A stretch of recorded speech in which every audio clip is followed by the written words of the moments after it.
There was one rule every British infantryman believed in during the spring of 1918. When the line breaks, nothing stops a German stormtrooper assault.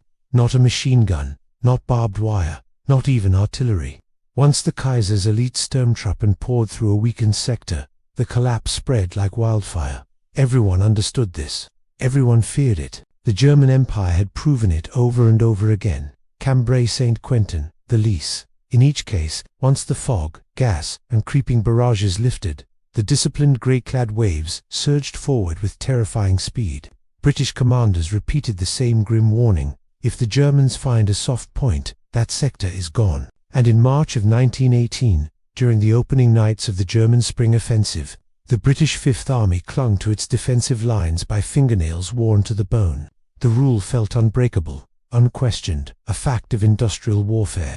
But in the chaos of one collapsing sector, near the battered village of Épehy, in the mud, smoke, and confusion, one American sharpshooter changed everything. You meet Corporal Herman Davis long before he picks up a rifle. Born in rural Tennessee, raised on hunting squirrels for supper, he earns the nickname Snipe before he's 14. He grows up quiet, wiry, with the kind of patient stillness that unnerves people who don't understand it. He's 26 when he joins the American Expeditionary Forces. Not a brigade, not a natural leader, but the kind of soldier other men secretly rely on, because he rarely misses.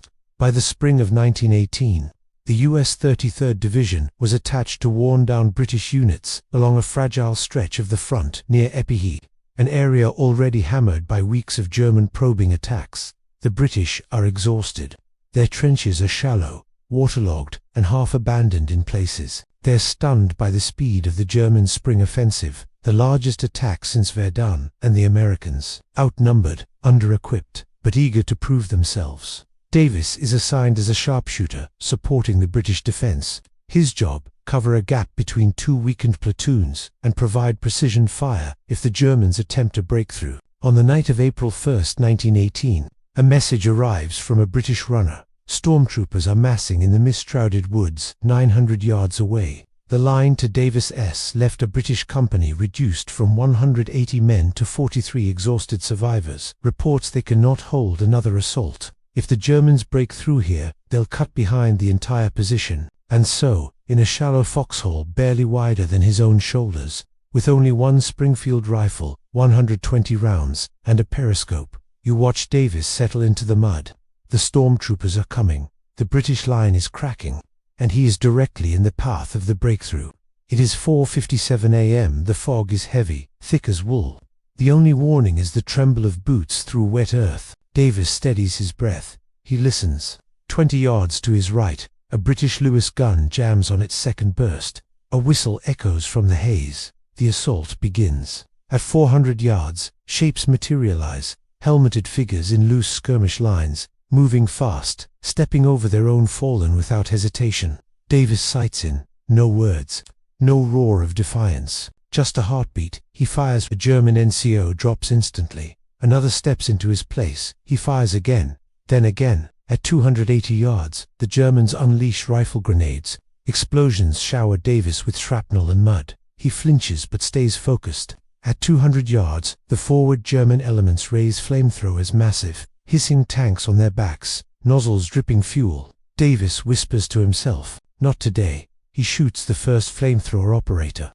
The nozzle falls, gushing fuel into the mud. He shifts, fires again.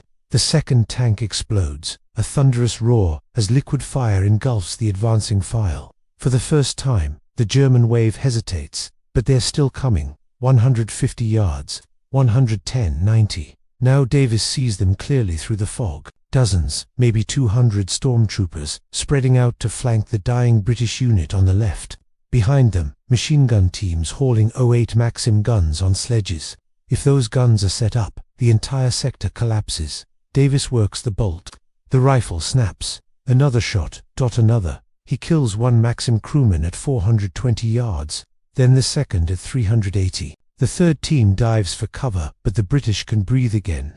For a moment, German officers spot the problem. Someone, some ghost, is cutting down their assault teams one by one. They shout orders. A full squad of sharpshooters scrambles into position and opens fire on Davis's foxhole. Bullets stitch the mud around him.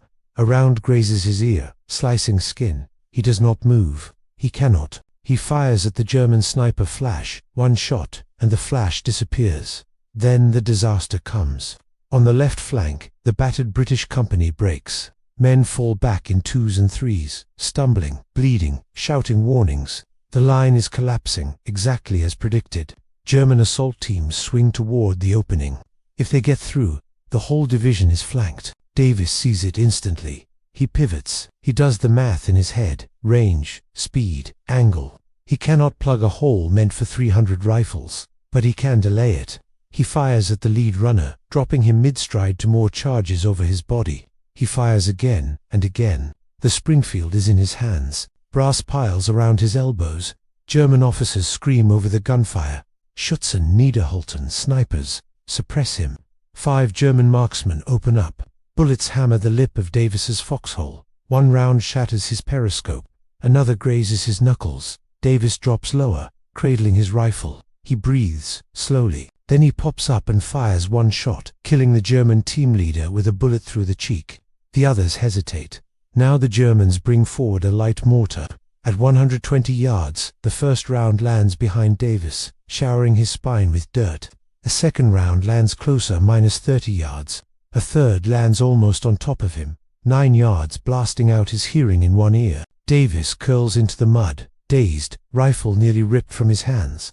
For a moment, everything is muffled, distant, like he's underwater. He blinks through ringing silence, and through the haze of the blast, he sees them. German stormtroopers, 24 strong, rushing straight toward the gap.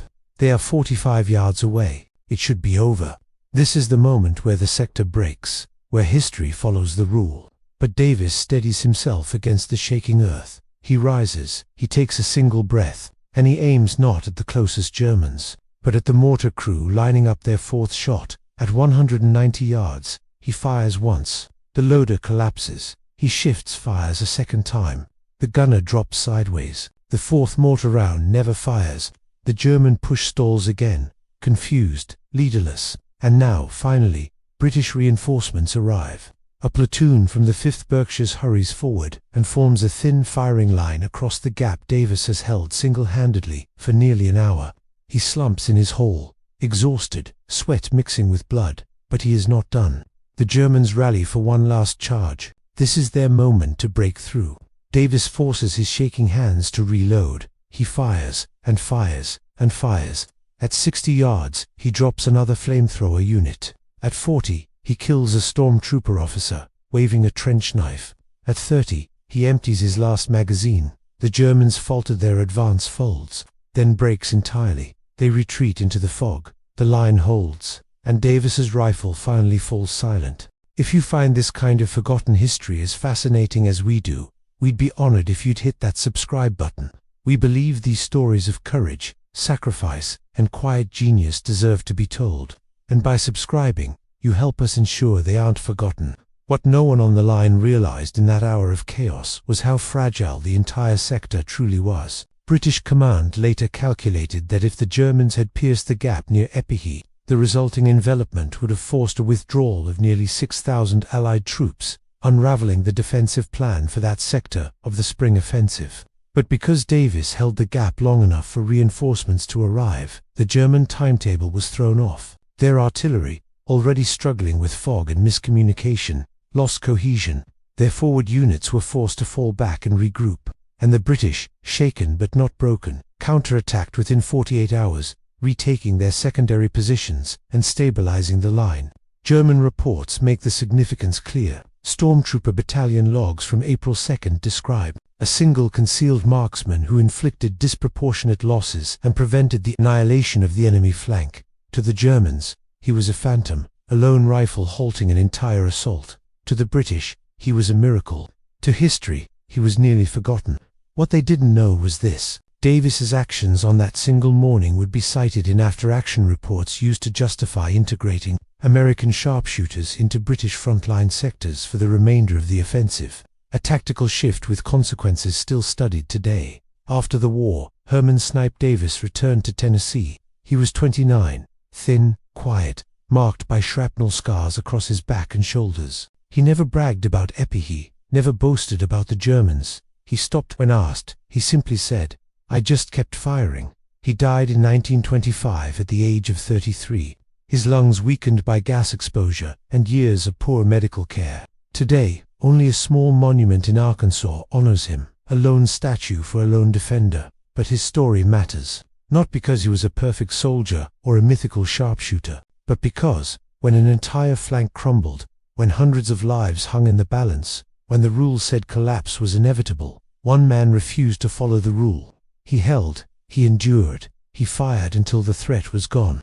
And because of that, thousands were saved. If this story moved you, please hit that like button. Every click tells the algorithm this piece of history is worth remembering. We're dedicated to rescuing forgotten stories like this from the archives. If you want to join us on that mission, please subscribe and turn on notifications. And where are you watching from? Drop a comment with your city or state, and tell us if someone in your family served. Thank you for ensuring that Corporal Herman Davis and the men of the 131st Infantry Regiment do not disappear into silence. They deserve to be remembered.